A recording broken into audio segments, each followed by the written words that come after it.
The ravens swoop over. They had only just finished a job when the roly-poly bird came swooping in, screaming, "They're coming back! They're coming back!" Quickly the birds flew back onto the roof of the house. The monkeys rushed into their cage and stood upside down, one on top of the other. A moment later, Mr. and Mrs. Twit came marching into the garden, each carrying a fearsome-looking gun.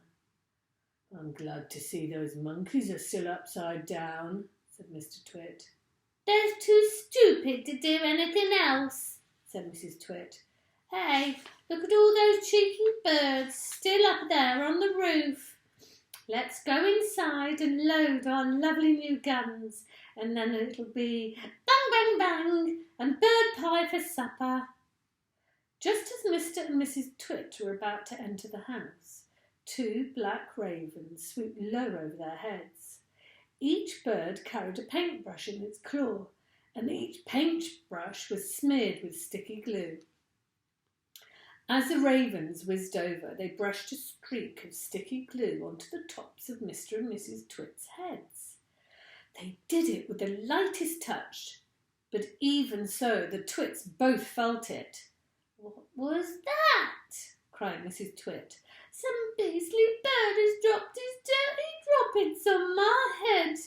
"On mine too," shouted Mr. Twit. I felt it. "Don't touch it," cried Mrs. Twit. "You'll get it all over your hands. Come inside and we'll wash it off at the sink."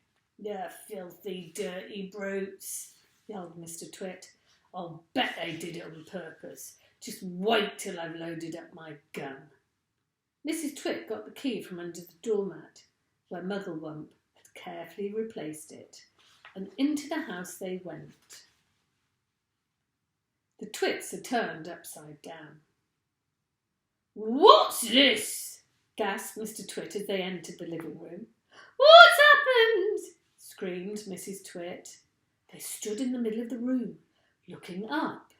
All the furniture, the big table, the chairs, the sofa, the lamps, the little side tables, the cabinet with bottles of beer in it, the ornaments, the electric fire, the carpet, everything was stuck upside down to the ceiling.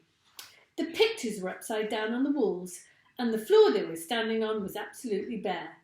What's more, it had been painted white to look like the ceiling. "Look!" screamed Mrs. Twit. "That's the floor.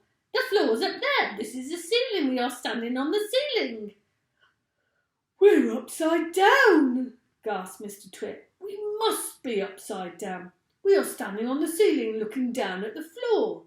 "Oh, help!" screamed Mrs. Twit. "Help, help, help! I'm beginning to feel giddy." So am I, cried Mr. Twit. "I don't like this one little bit." "We're upside down and all the blood's going to my head," screamed Mrs. Twit. "If we don't do something quickly, I shall die. I know I will."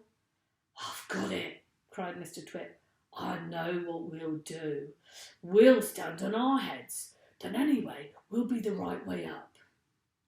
So they stood on their heads, and of course, the moment the tops of their heads touched the floor, the sticky glue that the ravens had brushed on a few moments before did its job.